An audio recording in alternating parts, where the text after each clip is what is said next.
Pankaj Pankhuri Pathak ji, Pankhuri Pathak ji, PANKHURI, Pankhuri Pathak ji,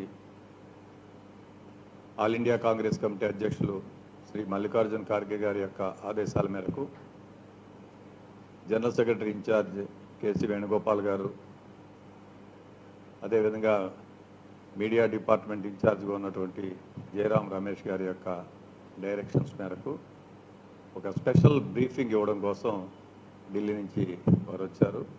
so now I request Pathak ji to address the media conference.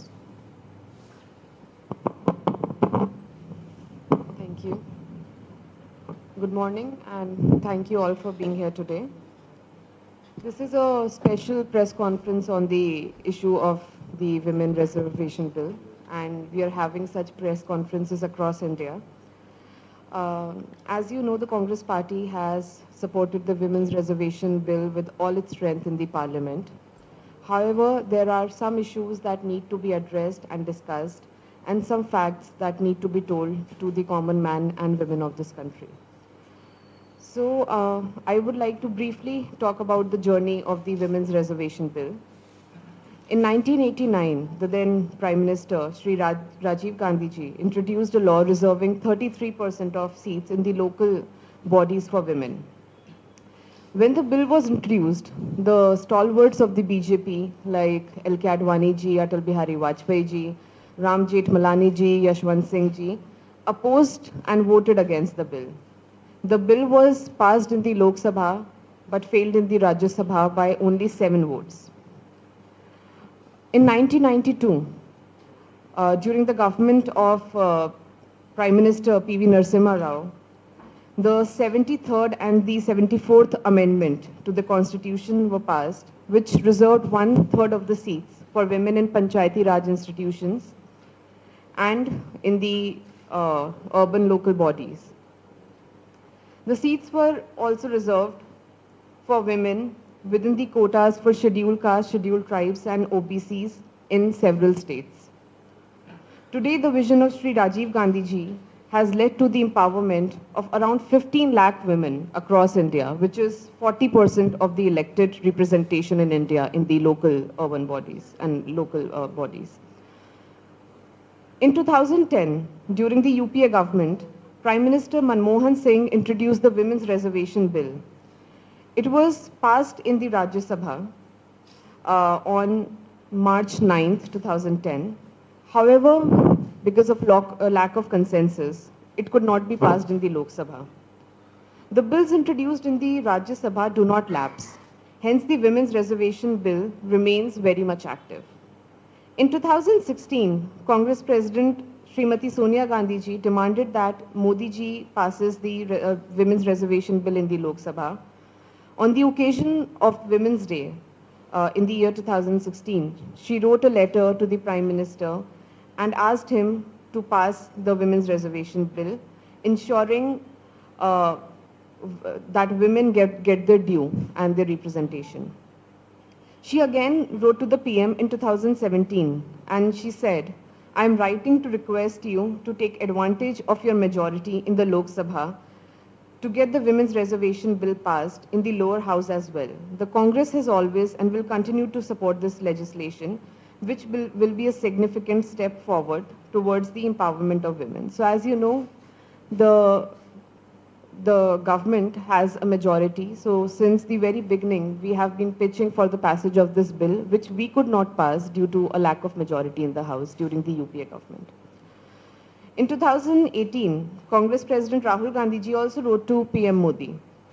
And he wrote, "I write to you to request your support to ensure the passage of the Women's Reservation Bill in the upcoming monsoon session of the Parliament." So this was back in 2018, where he wrote that the bill should be taken up in the upcoming monsoon session. He also wrote that, as you are aware, the Women's Reservation Bill passed by the Rajya Sabha on the 9th of March 2010 has been stalled on one pretext or the other in the Lok Sabha for over 8 years now. When this bill was passed in the Rajya Sabha with the support of the BJP, the then leader of the opposition, Arun Jaitley ji, called the passage of the bill historic and momentous. Since then, while the Congress has been unwavering in its commitment to the bill, the BJP appears to have had second thoughts, even though this was one of its key promises in its 2014 manifesto. So even though the BJP had promised women's reservation in the 2014 manifesto, it took them 9.5 years to really have any kind of discussion or to take any further steps on it. The Congress implemented reservation for women in local bodies without having a majority. So when it was implemented, we didn't have a majority. We passed the women's reservation in the Rajya Sabha without having a majority. Then why did the Modi government not implement the women's reservation bill for 9.5 years, despite the BJP having a full majority? Why is this government imposing conditions of census and delimitation as a delaying tactic? Now we know that though this bill has been passed and the Congress has supported it, we don't know when it will really come into effect. It could be 2029, or according to some parliamentarians of the ruling BJP, it could even be as late as 2039. So basically, this is like a carrot that has been dangled in front of the women of this country, but we really don't know when this bill will become a reality. Another issue that we need to talk about is the issue of the caste census. It was the Congress-led UPA government that first conducted a socio-economic and caste census in 2011-2012. The Modi government has refused to release the results, even after 9.5 years after it was conducted. In addition, the Modi government has blocked the caste surveys carried out by states like Bihar and I understand by Andhra Pradesh as well. During the Bharat Jodo Yatra, Sri Rahul Gandhi ji met OBC groups in different states who demanded a caste census, and he has supported their demand. In the 85th plenary Raipur resolution, Indian National Congress committed to conducting a socio-economic caste census along with the decennial census. The caste census shall also enumerate denotified tribes and nomadic tribes. So I would like to repeat the statement of Rahul Gandhi ji on this aspect. He said, caste census is the basis for giving proper representation to every class. The deprived have the right. He asked the Prime Minister that the underprivileged need political and economic power, not empty words. He has asked the Prime Minister to take the following 3 steps. The first is to make the figures of the 2011 census public and tell us how many OBCs are there in the country. And this is a major demand of all the backward caste groups across the country in every state. Second is to remove the 50% cap on reservation. And third is to give reservation to Dalits, tribals according to population. On 16th April 2023, Congress President Sri Mallikarjun Kharge wrote to Prime Minister Modi demanding an up-to-date caste census. However, Prime Minister Modi has not replied till date. The Congress has promised to conduct a caste census in Madhya Pradesh, Rajasthan, Chhattisgarh. Meanwhile, Bihar has informed the Supreme Court of their completion of caste census.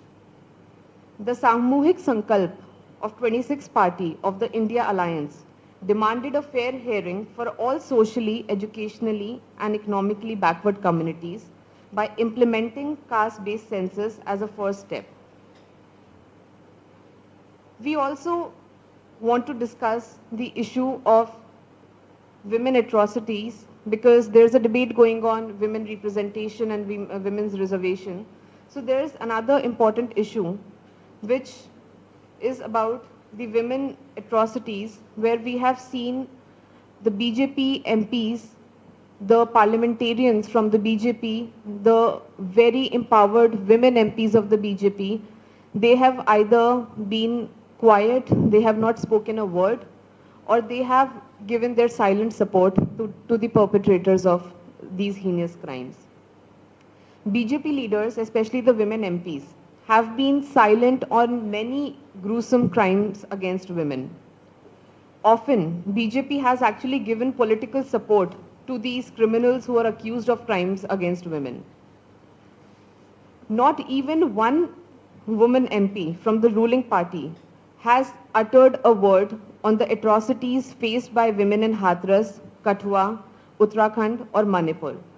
Every one of us has seen the shameful video that came from Manipur, the viral video, but in spite of the outrage in India and abroad, the women MPs of the BJP could not talk about it, they could not condemn the incident, and they could not ask their government to take corrective measures and to provide justice to those women. None of the BJP MPs spoke about the 8-year-old girl in Kathua, Jammu Kashmir, who was drugged, gang raped for a week and murdered. The BJP MPs remained silent in the case of rape and murder of the then Unnao MLA, Kuldeep Singh Sengar, the case of rape and murder by the Unnao MLA, which was back in 2019. The MLA was found guilty of rape and murder. He was not even accused, he was found guilty. But none of the women leaders of the BJP uttered a single word. He not only raped a woman, he nearly killed her entire family, including her father, her uncle and her aunt. After the brutal murder of the victim's father, uncle and aunt, BJP colleagues visited the MLA Sengar's house and glorified the family. The BJP MP remained silent when Chinmay Anand, another of their leader, was accused of sexual harassment in Shahjahanpur in 2020. You would remember the case of a 19-year-old girl who was brutally raped and murdered in UP's Hathras, in which the police cremated the body of the victim without informing the family or without taking their consent. At that time, Rahul ji and Priyanka ji fought for the victim and they were stopped at UP border. They were not allowed to enter and they were even manhandled. So the Congress party has continuously been fighting wherever we see there is injustice and atrocities against women, while none of the female MPs of the BJP are ever seen to say a single word during such atrocities. We have faith that India's future MPs will not stand silent like today's BJP MPs. So whenever in the future women get reservation, we are hopeful that they will speak up for other women who look up to them, who they represent, and they will not stay silent like today's BJP MPs. And they will speak out when they see injustice and crime against women. They will put pressure on their parties and governments to prosecute sexual predators and to condemn rape being used as a political tool, as happened recently in Manipur. Because the women MPs of the ruling party have completely betrayed the women of India through their silence and complicity in crime against women, we are hopeful that in future, when women get their due share, more and more women MPs will talk about issues pertaining to women and will help in getting them justice. So this is about today's press conference. If anyone has any questions relating to this particular issue, you can ask them.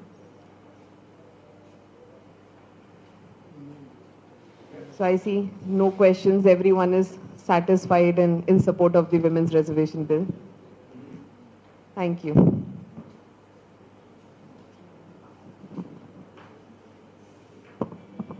Okay, Nandi?